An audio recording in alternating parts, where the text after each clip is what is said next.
E aí pessoal, tudo bem? Aqui é o Luiz e esse é mais um episódio do Criando Renda. Vamos dar seguimento àqueles 6 passos que a gente tinha realizado anteriormente, que seriam os 6 passos para se fazer antes de começar a investir. Realizado esses 6 passos, agora a gente vai para as próximas definições, né? Primeiramente, algumas definições que você deve ter em mente. De que forma será esse investimento? Será de forma individual ou de forma familiar? Tu já utiliza banco digital? Qual vai ser a tua corretora? Aonde tu vai pesquisar sobre os ativos e quais indicadores tu vai utilizar para esse tipo de pesquisa? Ainda, como será a minha proporção de carteira? Bom, no vídeo de hoje é isso tudo que a gente vai tratar. Começando com o investimento, se ele será de forma individual ou familiar. Geralmente a gente tem uma companheira ou um companheiro e em toda atividade que a gente realiza, a gente quer trazer essa pessoa para perto, quer trazer ela para fazer parte desse mundo que a gente está conhecendo. E no mundo dos investimentos não seria nada diferente disso. É muito interessante para que quando tu começar a investir, tu explique para o teu parceiro, para a tua parceira o que tu está fazendo, né? Apresente os múltiplos, apresente os possíveis resultados, apresente empresas que tu tem interesse, pergunte para aquela pessoa quais empresas ela teria interesse e a partir daí vocês podem montar uma carteira em conjunto, certo? Dando seguimento, essa carteira ela pode ser para objetivos em comum, né? Ou daqui a pouco cada um investe de forma individual e tem uma carteira específica em comum para objetivos de curto, médio ou longo prazo, né? O ideal é que tu comece a fazer com que essa pessoa invista aos poucos, né? Tu não pode exigir dela que ela coloque um aporte mensal alto, porque ela está começando a conhecer esse negócio. Tu tem que explicar para ela, tu tem que tornar isso atrativo para ela, para demonstrar que à medida que ela for aplicando cada vez mais, os resultados se tornarão um pouco maiores também. O que acontece? O ideal é tu descobrir qual tipo de carteira que o teu parceiro, tua parceira tem interesse. Por exemplo, vamos dizer que tu tem uma namorada que goste muito do calçado Melissa, tá? A Melissa ela é produzida pela Grendene. A Grendene é uma empresa listada na bolsa. Logo, se tu conseguir fazer um link dessa empresa com o calçado que a tua namorada costuma usar, que ela adora usar, daqui a pouco tu consiga despertar um interesse nela em conhecer um pouco mais do negócio, conhecer um pouco mais dessa empresa e daqui a pouco conhecer outras empresas que ela nem se dá conta que utiliza o produto, utiliza o serviço e pode ser uma acionista. O interessante de tu investir em conjunto é compartilhar os resultados, ainda que às vezes os resultados não sejam bons, isso tem que ser utilizado de uma maneira propositiva. Eventualmente tu teve um resultado ruim na tua carteira, é tu chamar o teu companheiro que investe junto contigo e verificar, bom, a gente vai seguir nessa empresa, por que o resultado foi negativo, o que pode ser melhorado, qual ativo a gente pode utilizar para substituir eventualmente essa empresa. É o momento da gente dar uma acalmada, investir nessa empresa e partir para outra. É esse o tipo de debate que o investimento em conjunto, o investimento em família gera. Criação de metas, eu já tinha mencionado, né? Daqui a pouco tu cria metas para curto, médio e longo prazo. Daqui a pouco essas metas são utilizadas para pagar a faculdade do teu filho ou pagar um apartamento, enfim, são algo que tu tem que conversar com o teu parceiro para ver de que forma tu vai instituir. Tu tem que tomar um certo cuidado, que daqui a pouco o teu parceiro ele vai achar legal, de certo modo, o que tu está fazendo, mas ele não vai querer efetivamente fazer, não vai querer efetivamente participar. E isso tem que ser respeitado. Daqui a pouco essa pessoa ela vai te apoiar no teu investimento, vai dizer, faz, estuda, achei legal, mas eu não vou participar. Essa não é a minha praia, por assim dizer. Então tu tem que respeitar. Isso daí é interesse de cada um. Não tem como tu forçar uma pessoa a fazer algo que ela não goste, que ela não tenha interesse. Bom, qual banco utilizar? Qual banco eu utilizaria, né? Aqui eu falo qual banco digital e corretor utilizar. Com a vinda do Pix tudo se tornou um pouco mais fácil, mas antes disso, para te fazer a transferência sem custos, o ideal era tu ter um banco digital. E ainda assim o ideal é ter um banco digital, né? Ainda que venha o Pix. Por quê? Porque o banco digital por si só geralmente já te paga 100% do CDI quando tu deixa o valor ali na conta parada. Também não tem taxa de manutenção, não tem taxa de administração. Então são esses pequenos gastos que tem que se fugir normalmente, né? Eu, por exemplo, eu utilizo muito Nubank, PicPay, Banco Inter e tenho uma conta na Caixa Econômica Federal. Por quê? Às vezes é necessário fazer um depósito, às vezes é necessário fazer um saque, e em alguns desses bancos digitais, para te fazer um saque, tem uma taxa, né? Ou é mais difícil de tu conseguir fazer um depósito, né? Dando seguimento, qual corretora utilizar? Eu utilizo 4 hoje: Rico, Clear, Nuinvest e Avenue. A Rico foi a primeira que eu utilizei em razão dos fundos imobiliários, né, que era taxa zero na época, para ver que eu comecei há um bom tempo. A Clear foi a segunda corretora que eu utilizei, porque na época a Clear era a única que tinha taxa zero para investimento em ações. A Nuinvest eu passei a utilizar com o pedacinho do Nubank, né, com as BDRs, e a Avenue, desculpa a pronúncia, né, a Avenue eu comecei a utilizar quando eu comecei a aportar no exterior, ou seja, eu comecei a converter alguns reais em dólar, né, e comecei a comprar ETFs no exterior para criar um pouco mais de diversificação na minha carteira. Em resumo, o que houve com a chegada dos bancos digitais? Houve a redução de custos operacionais ou zeramento de taxas, né?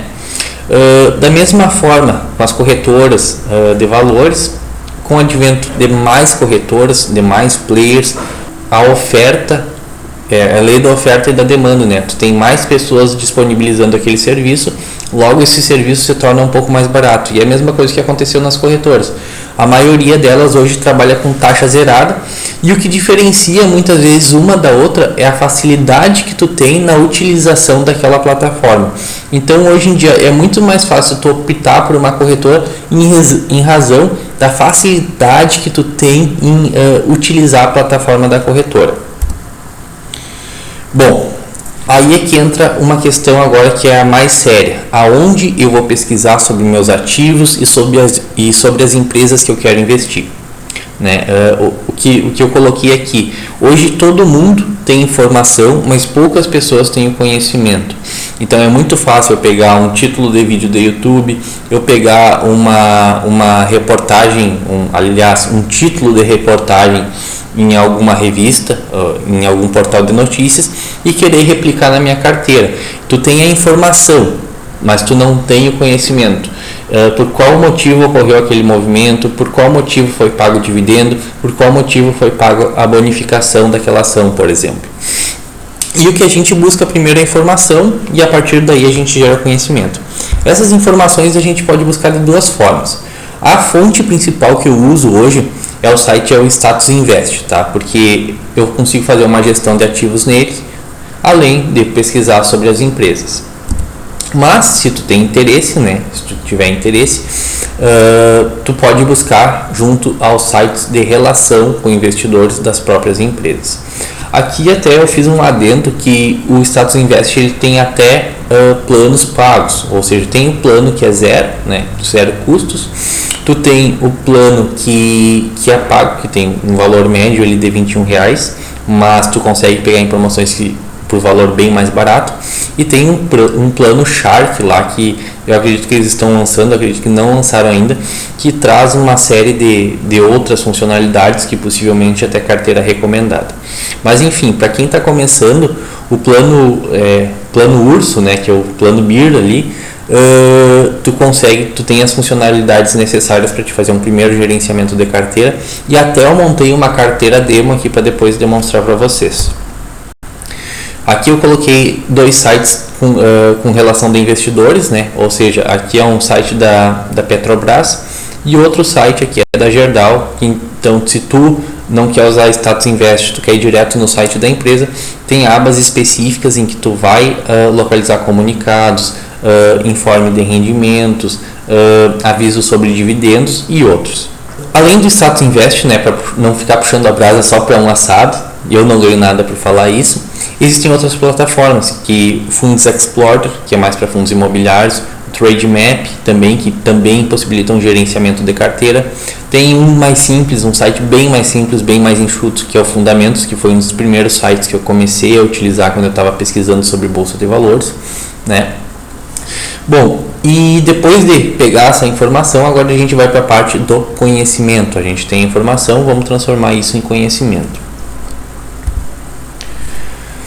O que pesquisar em cada ativo? Quais são os indicadores? Bom, não tem unanimidade da forma que se faz um valuation de um ativo, ou seja, como estimar o preço daquele ativo, né? ou o valor daquele ativo, como é muito falado. Então, para isso, a gente tem que entender alguns indicadores. Então, eu vou ali, por exemplo, no Status Invest e vou ver os indicadores dos fundos imobiliários, que vai ser depois do nosso fundo de emergência. Os fundos imobiliários, né, são ideais para quem quer receber uma espécie de aluguel mensal. Esse aluguel geralmente se chama de dividendo, tá? E geralmente ele é pago todos os meses. A forma de tu comprar fundos imobiliários é por cota. E o fundo imobiliário geralmente ele é seguido por um sufixo 11. No caso aqui até eu fiz um exemplo, tipo HGLG11, que é um fundo imobiliário de tijolo, e tem o número 11 ali no final. Então o que acontece? Para cada cota que a gente tem, né, a gente terá direito a um percentual a título de dividendo. Nesse exemplo aqui eu fiz um exemplo simples. Fiz o CR11, um fundo imobiliário fictício, que ele é precificado no valor de R$100, né? Precificado é o valor de mercado que ele está hoje. O dividendo que ele pagou no mês de outubro, supondo, foi de 85 centavos. Logo, ele tem um percentual de rendimento no mês da cota de 0,85. No entanto, nos últimos 11 meses, antes desse 0,85, ele pagou R$1, né? Supondo que sempre manteve os R$100, a gente tem um dividendo anual médio de 0,98. E para que serviu tudo isso? Bom, isso explica, né, que o rendimento anterior não é garantia de rendimento futuro, ou seja, o dividendo anterior de R$1 não garantiu que o próximo dividendo fosse R$1, tanto que foi 85 centavos, e que não tem como prever o futuro dos dividendos, né? A gente tem uma série de resultados constantes. Em algum momento pode ser que esse resultado venha um pouco reduzido ou venha até um pouco maior. Isso é bem possível. O que acontece? A gente pode dividir os fundos imobiliários em 4 classes principais, tá? Que são fundos de tijolos, tá? Que geralmente são galpões logísticos, né? Lajes corporativas, shoppings. A gente tem fundos de papéis, fundos de desenvolvimento e fundos de fundos.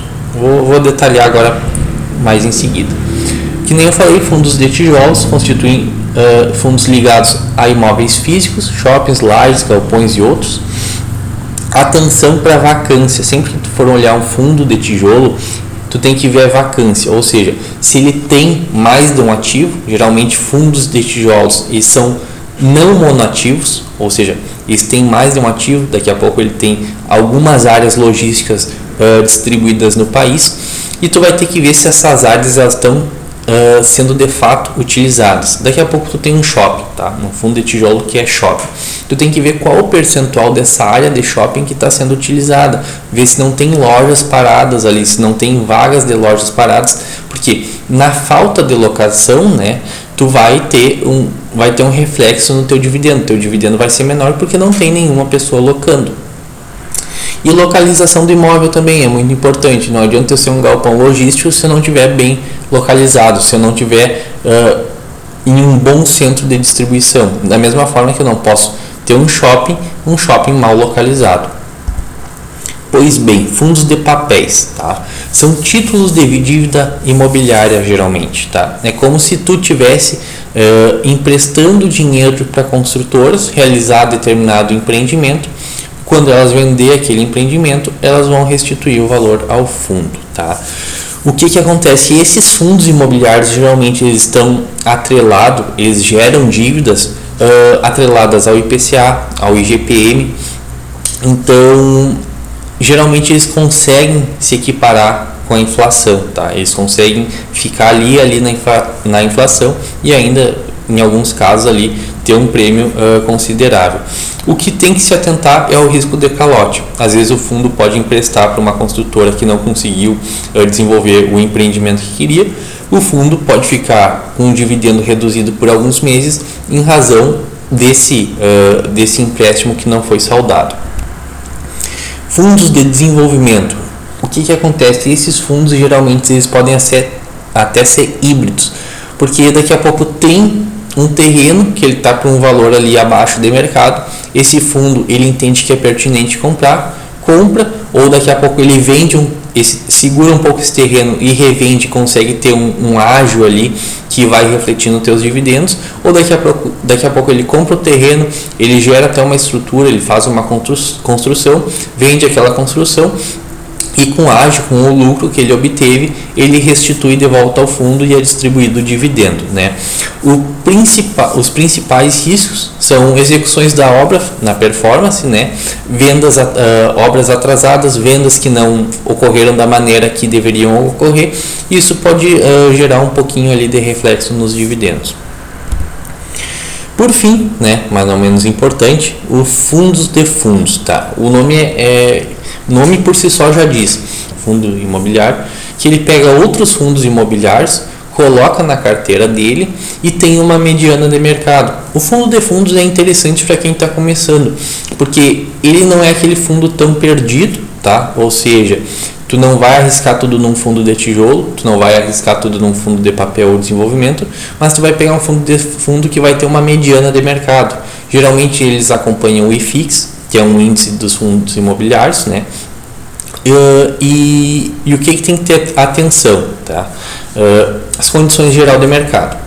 Porque se o IFIX ele tiver em alta ou em queda, isso vai influenciar diretamente o fundo de fundos, porque é como se eu tivesse pagando duas vezes, como se eu tivesse duas vezes uma taxa de administração. Então, quando um IFIX está alto e os outros fundos acompanham, o fundo de fundos ele talvez fique um pouco mais abaixo, um valor um pouco descontado, mas isso não quer dizer que ele vai pagar um dividendo inferior. Pode acontecer dele pagar um dividendo inferior, mas no mercado de baixa, geralmente ele consegue ali garantir um IPCA, né? Bom, o que pesquisar em cada ativo e quais são os indicadores a serem utilizados, tá? Aqui a gente vai tratar de forma genérica, eu pontuei 10 indicadores, né? E que pode ser utilizado na maioria dos fundos. Primeiro, taxa de vacância, fundo de tijolo, né? É a primeira coisa, taxa de vacância, tu pensa no fundo de tijolo, o espaço que não está sendo locado e uma boa gestão e localização. Dividend yield, né? O valor de aluguel sobre o valor da cota atual. Sempre analisar o dividend yield de forma anual, tá? E quando eu digo anual, não é pegar único exclusivamente o ano que passou. Cara, pega e verifica 5, 10 anos. Para ver se tu está tendo uma constância de crescimento de dividendos, se tu está tendo uma queda nos dividendos, ou se aquilo dali não vai para frente nem para trás. P sobre VP, preço sobre o valor patrimonial. Tá? Esse daqui é um indicador muito interessante, tá? Porque tu vai pegar o preço da cota de mercado, né? O valor de mercado, supondo que o CR11 está R$100 hoje. Aqui tem um exemplo. Supondo que uma cota vale 104,96, a gente tem um valor patrimonial de 96,89, logo P sobre VP é 1,8, ou seja, tentar de forma mais didática, o mercado está disposto a pagar 104,96 sobre cada cota daquele fundo imobiliário, tá? Se a gente for pegar o valor patrimonial e dividir pelo número de cotas, ele vale na realidade 96,89. Logo, tu está pagando 8% a mais sobre o valor patrimonial. Por que acontece isso? Às vezes, fundos mais consolidados ou com uma administração um pouco melhor, uma administração ativa que a gente fala, e consequentemente com um resultado um pouquinho melhor, o mercado aceita pagar um pouco mais porque o retorno será um pouco maior. Então até eu coloquei aqui, P menor que VP, ele está subvalorizado, e P maior que VP, ele está supervalorizado. Liquidez, a grosso modo, é o volume de venda diária daquele fundo, né? Quanto maior a liquidez, mais interessante, existe mais pessoas interessadas em comprar e vender aquele fundo. Ou seja, se tu botar para vender as tuas cotas, não vai ficar um dia inteiro ali esperando alguém para comprar. Logo a tua ordem vai ser liquidada, né? Diversificação, né? Quanto mais ativos ou mais títulos, melhor. Por quê? Imagina que tu compra um fundo imobiliário, mas ele só tem um único ativo, né? Um fundo imobiliário que tem um único ativo.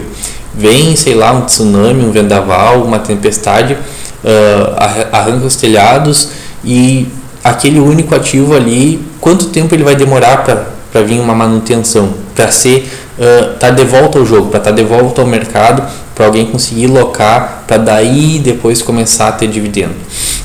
Então, se tu tiver fundos imobiliários com diversificação de ativos, né, é muito melhor, porque daqui a pouco aconteceu alguma coisa aqui no Rio Grande do Sul, mas lá em São Paulo os imóveis estão todos ok, então o teu risco é bem menor, o teu risco é mais pulverizado. Localização, tá? É muito importante, principalmente se for galpões logísticos, lajes corporativas e shoppings. Tu não quer uma laje corporativa que esteja longe do centro da cidade, não tem nem lógica isso, né?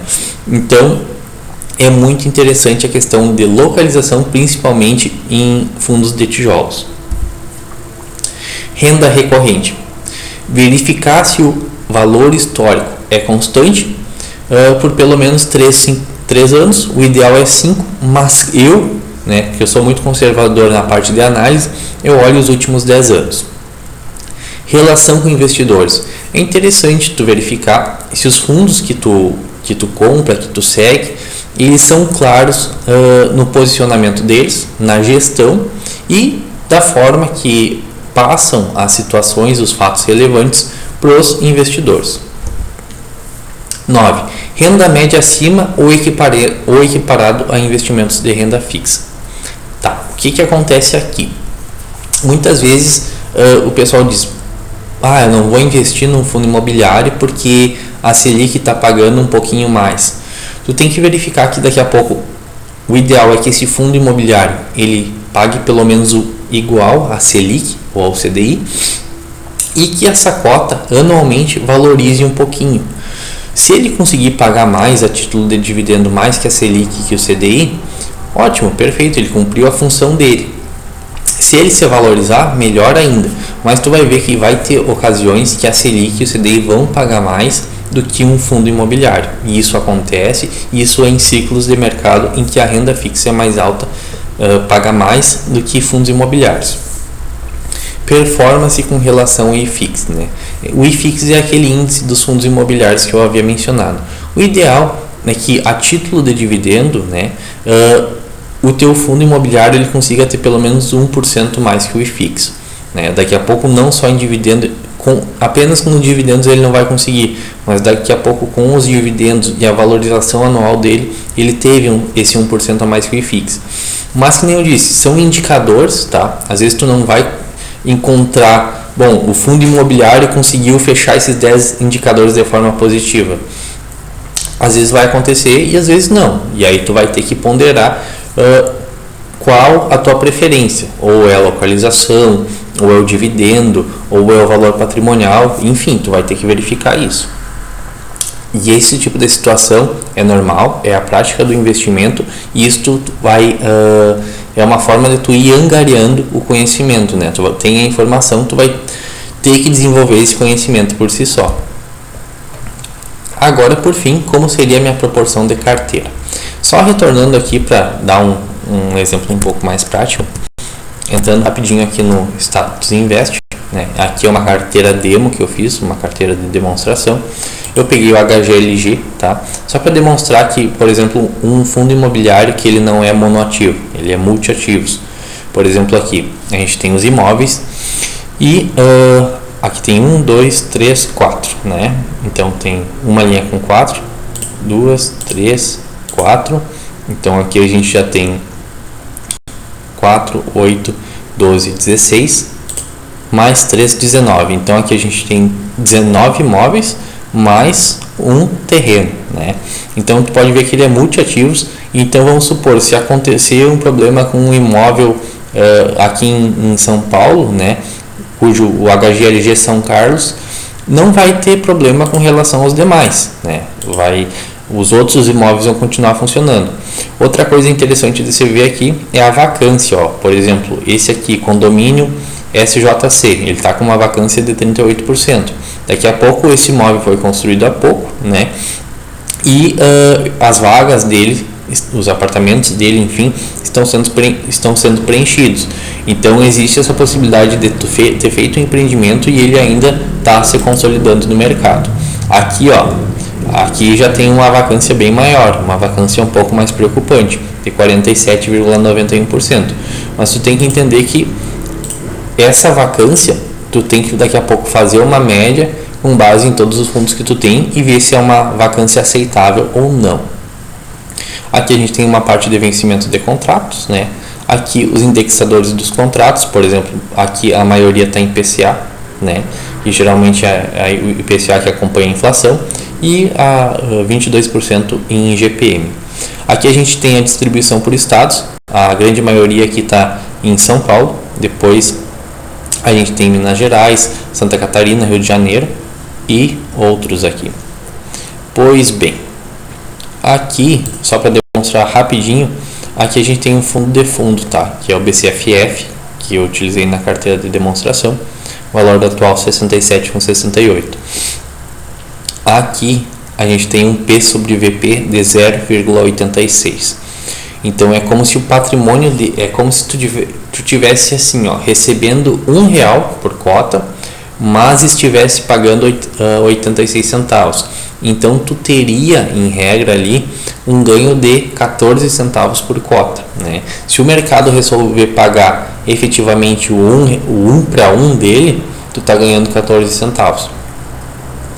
Eu acredito que nessa parte aqui do Status Invest seria isso, até aproveitando, né, com relação aos dividendos. Aqui tu pode ver que tem uma certa constância, né?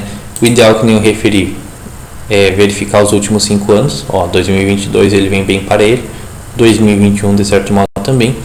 Aqui os sustos deles, aqui em 2020 ele vinha pagando bem, teve uma queda, depois ele começou uma recuperação.